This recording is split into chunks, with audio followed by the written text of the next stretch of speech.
Nasional 8 edisi 20 Jun, paparan-paparan utama untuk malam ini. Durian runtuh kepada lebih 32,000 pekebun kecil Risda.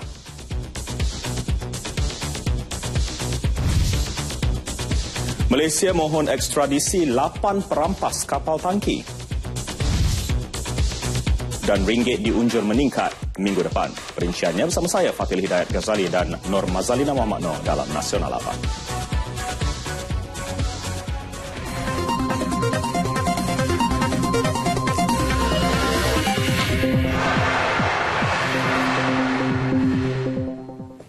$32,238 pekebun kecil Risda menikmati pemberian durian runtuh berbentuk dividen bernilai RM151.1 juta. Perkhabaran gembira itu diumum Perdana Menteri Datuk Seri Najib Tun Razak di Pekan Pahang. Agihan dividen berjumlah RM43.9 juta dinikmati 16,080 peserta rancangan Tanah Baru Kelompok RTBB, manakala RM107.2 juta lagi kepada 16,158 peserta tanam semula komersial. Beliau berharap pemberian dividen ini akan membolehkan pekebun kecil menyambut Aidilfitri dengan lebih selesa. Majlis penyampaian dividen Risda 2015 berlangsung di Dewan Seri Perdana Kolej Automotif Antarabangsa ICAM Pekan. Hadir sama Menteri Kemajuan Luar Bandar dan Wilayah, Datuk Seri Muhammad Syafiee Abdal. Dalam pada itu, pelbagai inisiatif diambil bagi meningkatkan pendapatan pekebun kecil Risda berikutan ketidakstabilan harga getah. Antaranya kerjasama dengan negara pengeluar utama getah, Thailand, Indonesia dan Vietnam untuk meningkatkan nilai ekspor selain memastikan amalan pertanian baik untuk menambah hasil pengeluaran. Pada majlis itu juga, Datuk Seri Najib turut mengumumkan skim khairat kematian pekebun kecil berkelompok Risda bernilai RM5.24 juta dan RM2 juta untuk penubuhan Yayasan Risda. Susulan penemuan semula kapal tangki Okim Harmony yang ditawan perampas, Malaysia akan mengemukakan permohonan ekstradisi ke atas 8 suspek perampas untuk membolehkan pendakwaan dibuat di negara ini. Permohonan itu akan dikemukakan kepada 2 negara iaitu Vietnam dan Indonesia agar siasatan dan pendakwaan dapat dijalankan selewat-lewatnya Selasa ini. Menurut Menteri Dalam Negeri Datuk Seri Dr. Ahmad Zahid Hamidi, PDRM akan melakukan siasatan lebih lanjut setelah siasatan awal selesai dilakukan pihak berkuasa Vietnam. Malaysia turut menghargai kerjasama kerajaan Vietnam, Kemboja serta Thailand sepanjang operasi berkenaan. 8 suspek warga Indonesia ditahan pihak berkuasa Vietnam berhampiran Pulau To Chu, selatan negara itu pagi semalam. Tidak menolak kemungkinan wujud penglibatan orang dalam berhubung kejadian itu, Datuk Seri Dr. Ahmad Zahid bagaimanapun mahu siasatan terperinci dilakukan hasil gabungan pihak berkuasa Vietnam dan Malaysia. Agensi Penguatkuasaan Maritim Malaysia APMM dalam pada itu mengesahkan 8 suspek yang ditahan pihak berkuasa Vietnam semalam adalah lanun yang merampas MT Okim Harmony. 8 perompak itu ditahan berhampiran Pulau To Chu selepas mereka menceroboh perairan Vietnam dengan menaiki bot penyelamat berwarna kuning semasa cuba meloluskan diri daripada pemburuan. Kapten kapal Nur Fazli Sahad hanya memaklumkan bahawa kapal tangki itu telah bebas daripada tawanan hampir 5 jam setelah kesemua 8 perampas kapal tersebut melarikan diri kerana diugut akan diancam keselamatan keluarganya.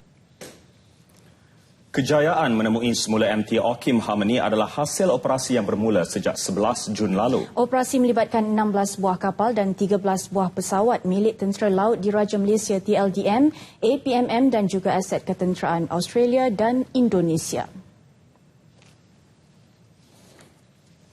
Operasi pencarian melibatkan keluasan pencarian lebih 500 batu nautika.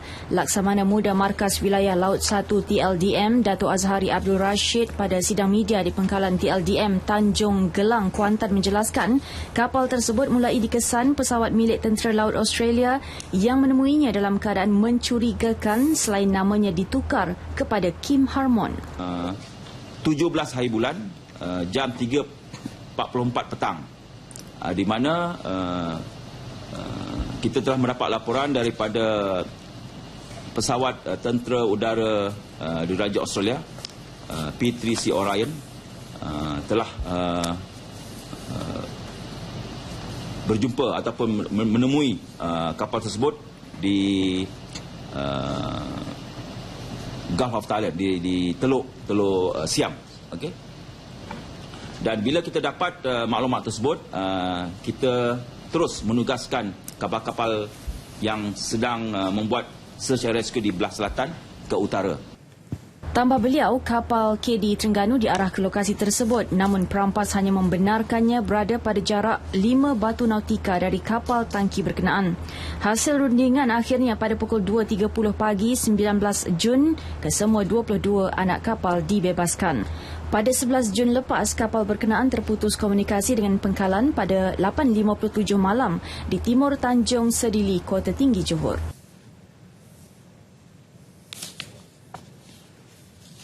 Pada pukul 7.50 pagi tadi, MT Orkim Harmony bersama 21 kru selamat berlabuh di Pelabuhan Kuantan selepas berlayar pulang dari perairan Kemboja diiringi kapal TLDM KD Handalan. Kapal yang membawa muatan 6,000 metrik tan petrol RON 95 bernilai 21 juta ringgit itu pada awalnya dijadualkan tiba pada pukul 2 pagi tadi, namun tiba lewat setelah mengalami kerosakan pada salah satu enjinnya.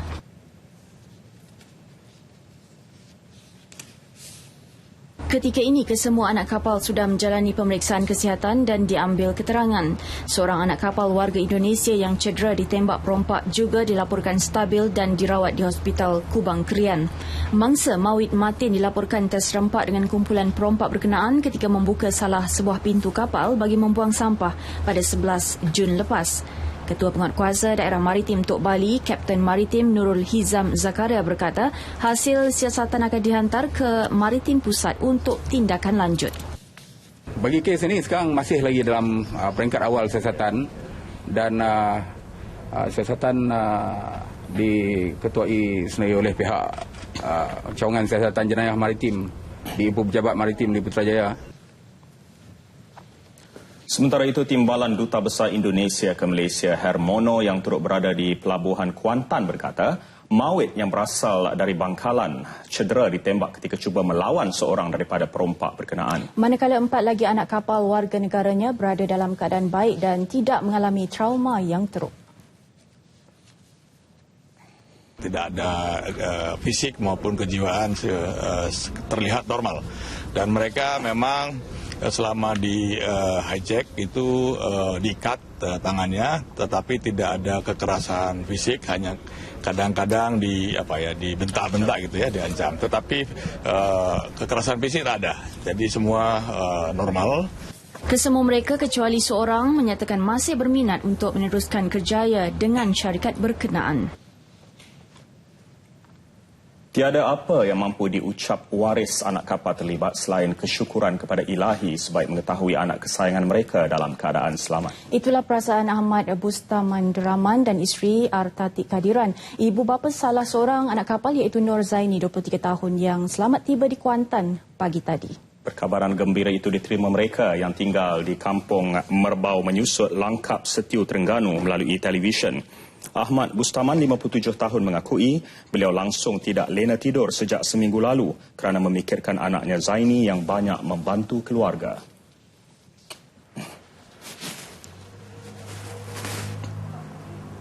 Rasa senang hatilah. Semenjak keringangan kapal tu, saya memang 7 hari 7 malam tak dapat tidur. Jadi kemarin dapat tahu berita kapal tu dah jumpa. Dan pagi tadi saya tengok berita mengatakan kapal tu dah selamat sampai di Pelabuhan Kuantan. Saya sangat bersyukurlah kepada Tuhan dan berterima kasih kepada Kerajaan Malaysia yang dapat menyelamatkan anak-anak kapal ni. Bagi Ibu Zaini, solat hajat didirikannya setiap hari dan mengakui mula lalu makan sejak 2 hari lalu sebaik mendengar berita kapal tersebut berjaya dijejaki. Syukur Alhamdulillah lah. Gembira lah. Kalau dah bawa ni tak tahu mana deh. Tak tahu jumpa. Memang tak tahu mana tempat dia. Lepas ni tahu situ-situ tak apalah. Cik ada buat semayang ajak ke? Ada semayang ajak. Setiap malam semayang ajak. Sudah baca doa lah. Minta tolong selamat dia lah. Nur Zaini, anak keempat daripada 8 beradik itu, baru sahaja 28 hari bekerja dan masih belum menerima gaji pertama. Ringgit diunjur berada dalam aliran meningkat minggu depan susulan permintaan lebih baik. Situasi itu apabila peniaga mengurangkan minat terhadap dolar Amerika. Dolar dijangka menyaksikan pelarasan lanjut selepas Rizab Persekutuan Amerika menurunkan unjuran pertumbuhan ekonominya tahun ini dan mengurangkan prospek kadar dana persekutuan. Unjuran tersebut memberi gambaran Rizab Persekutuan mungkin tidak akan menaikkan kadar faedah dalam masa terdekat. Sementara itu, Bank Negara sekali lagi menyatakan Malaysia mempunyai kestabilan monetari dan keuangan yang tinggi untuk merangsang ringgit dan menyokong pertumbuhan ekonomi. Kelemahan ringgit semasa adalah sebahagian daripada pusingan mata wang yang tidak sejajar dengan asas kukuh negara. Bagi asas Jumaat ke Jumaat, ringgit diniaga lebih tinggi berbanding 3.74 berbanding dolar Amerika daripada 3.75.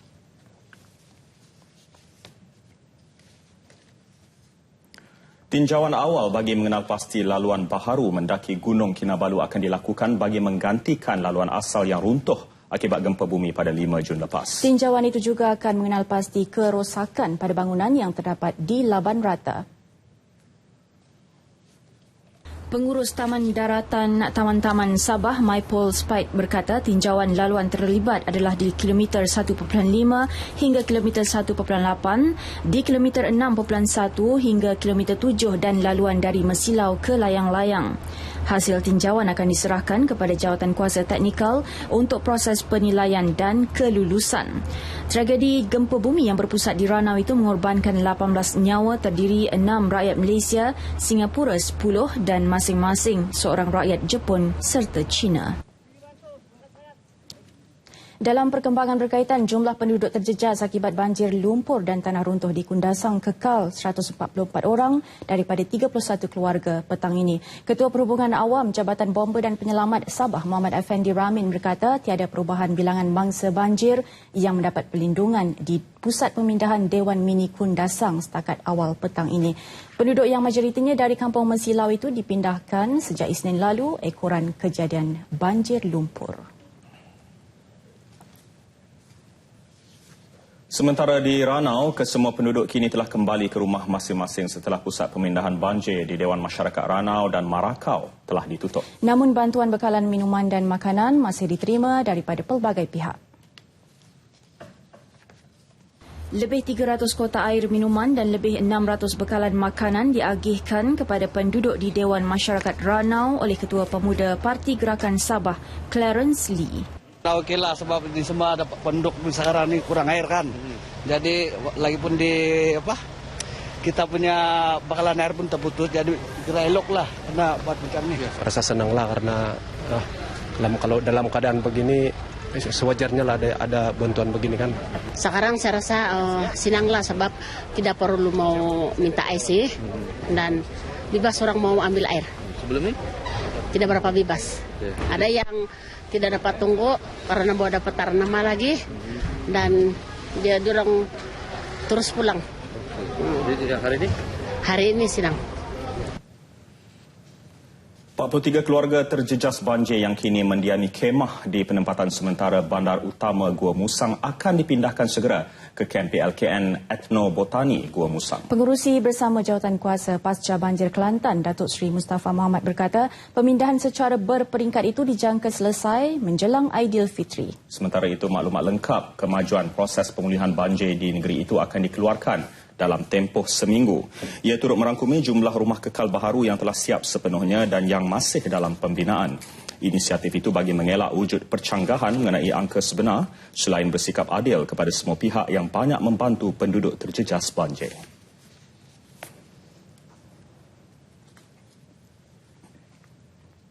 Kita sedang menghalusi angka-angka ni supaya kita seragamkan. Kita rasa seminggu lagi kita akan selesailah untuk mengetahui berapa yang duduk bawah kemah, berapa sewa rumah, berapa rumah transit, jenis-jenis transit, rumah transit ini. Dan kita bercadang untuk iklankan angka-angka ni supaya tidak ada percanggahan apabila kita keluarkan kenyataan antara kerajaan pusat, kerajaan negeri. Beliau ditemui pada majlis berbuka puasa peringkat Parlimen Jeli. Lain pula kisahnya bagi 30 keluarga di Pulau Pangkor, Perak. Sambutan Ramadan dan Hari Raya Aidilfitri tahun ini lebih bermakna apabila mereka menerima kunci kediaman Pangsapuri Damai Teluk Dalam di bawah program Perumahan Rakyat PPR seperti yang dijanjikan pada pilihan raya umum lalu. Beliau berkata demikian pada majlis penyerahan kunci rumah. Beberapa penerima yang ditemui meluahkan rasa syukur dan gembira kerana dapat memiliki rumah sendiri dan mengakui kadar sewa beli yang dikenakan amat berpatutan. PKMP mengambil inisiatif ini dengan membelanja sedikit untuk memastikan supaya Pangsapuri yang ada ini dapat dikemas kini kan. Dan dapat diberikan kepada generasi kedua yang ada di Pulau Pangkor ini, khususnya di kawasan Teluk Dalam ini. Melalui subsidi kerajaan negeri, harga seunit rumah cuma sebanyak RM42,000 berbanding harga pasaran sekitar RM55,000 hingga RM81,000. Saya bersyukurlah sebab dapat rumah untuk bulan Ramadan ni kan. Jadi bolehlah kita pindah rumah baru untuk sambut raya tahun ni kat sini. Saya berterima kasih kepada MB kerana menolong penduduk Teluk Dalam yang dah kahwin, yang tak ada mempunyai rumah. Apa semua, terima kasih banyak-banyak. Gembiralah sebab dah lama kami tunggu rumah ni kan. Kat 3-4 tahun jugalah tunggu rumah ni. Terima kasihlah kepada Datuk MB Perak kita ni, Datuk Zamri. Kita beralih pula ke isu Rohingya. Jenazah pelarian Rohingya yang menjadi mangsa aktiviti pemerdagangan manusia akan dikebumikan di tanah perkuburan Islam Kampung Tualang, Jabi, Pokok Sena, Kedah, Isnin ini.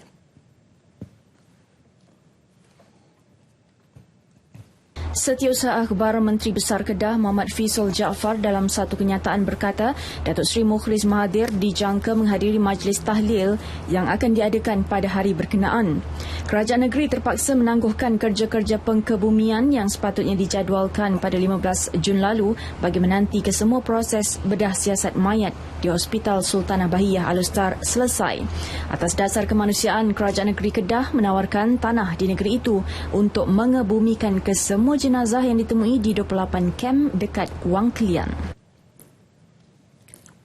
Jenazah pengasas Pertubuhan Seni Silat Lincah Malaysia, Pendekar Negara Allahyarham Tan Sri Omar Din Mauju selamat dikebumikan di tanah perkuburan Kampung Puah, Jalan Gombak kira-kira pukul 3 petang tadi. Allahyarham 74 tahun meninggal dunia akibat komplikasi buah pinggang di Hospital Tawakal kira-kira pukul 3.20 pagi.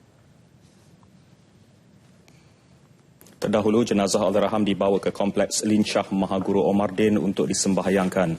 Allahyarham yang juga menghidap barah tulang dimasukkan ke hospital sejak 15 hari lalu. Allahyarham meninggalkan seorang balu, Puan Sri Raja Azizah Raja Ahmad dan 2 anak lelaki.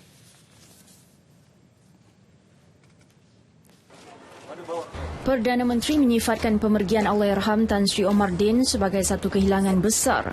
Pada Julai 2011, Allahyarham menerima pengiktirafan anugerah Pendekar Negara atas jasanya membangunkan seni silat lincah sebagai pertubuhan yang disegani. Saya mengenali Allahyarham begitu dekat lagi sekian lama. Dan selain daripada saya anggap ini sebagai satu kehilangan yang amat sukar diganti dalam kepimpinan seni silat lincah.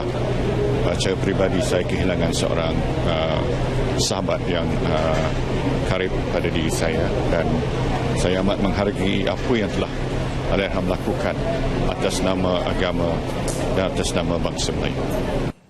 Turut menziarahi jenazah Timbalan Perdana Menteri Tan Sri Muhyiddin Yassin, Menteri Kabinet serta beberapa pemimpin lain termasuk bekas Perdana Menteri Tun Abdullah Ahmad Badawi dan Tuan Yang Terutama Pulau Pinang Tun Abdul Rahman Abbas. Sementara itu, anak Allahyarham Datuk Megat Zulkarnain melihat bapanya bukan sekadar seorang ayah, malah seorang guru yang banyak melatih anak-anak menjadi pemimpin dalam bidang masing-masing. Kunjungan para pemimpin negara amat dihargai kerana ia penghargaan besar terhadap perjuangan bapanya memartabatkan seni silat di negara ini. Dan pastinya dengan kekuatan ukhuwah yang ada ini, akan kita teruskan perjuangan beliau dengan satu perjuangan, satu nama, satu bendera dan satu matlamat supaya apa yang Allahyarham berkehendakkan sebagai pendekar negara akan dapat dicapai. Untuk meletakkan silat mesti sama tinggi dan duduk sama rendah dengan seniman pertahanan diri yang lain. Bagi Menteri Belia dan Sukan Khairi Jamaluddin pula, Allahyarham Tan Sri Omardin Mauju adalah ikon seni bela diri yang mengasaskan hala tuju kepada generasi muda Melayu. Baru-baru ini juga saya baru saja pulang daripada Sukan C bersama dengan anak-anak Tan Sri Omardin, Datuk Megat Zulkarnain.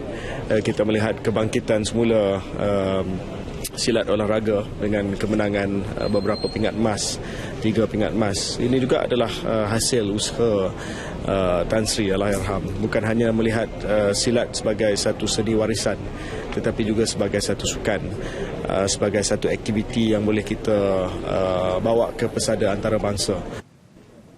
Jelas sekali jasa Allahyarham membawa seni silat ke luar negara tidak ternilai.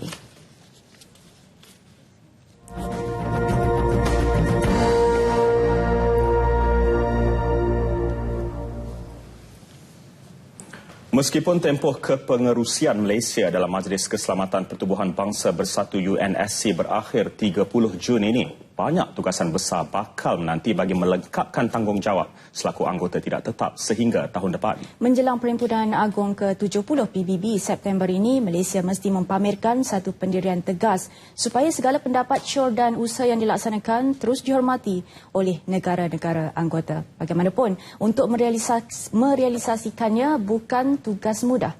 Hani Mohili di New York melaporkan. Suara Malaysia di peringkat antarabangsa, khususnya dalam memperjuang hak asasi masyarakat sejagat, tidak dipandang remeh. Namun cabarannya kini memastikan negara tidak terjebak sebagai pak turut kepada kuasa besar dunia yang mempunyai pengaruh kuat dan signifikan di PBB. Beberapa cabaran wujud hasil daripada impak perubahan keamanan global yang kerap kali menjejaskan usaha murni anggota PBB untuk menyumbang di peringkat antarabangsa.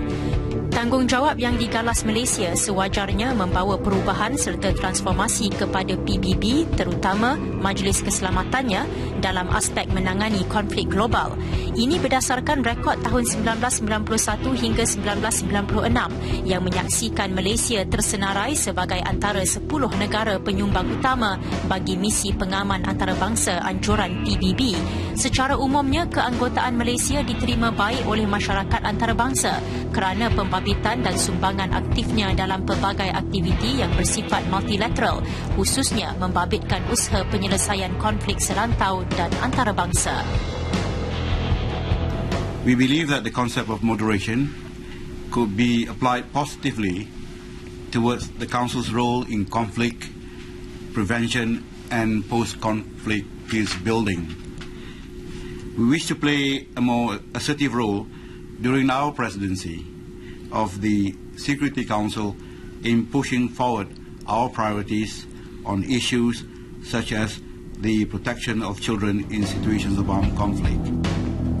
Semalam, usul yang dibawa Malaysia untuk menjadikan penculikan sebagai salah satu elemen pencabulan hak kanak-kanak diluluskan ke semua 15 negara anggota termasuk 5 anggota tetap yang mempunyai kuasa veto.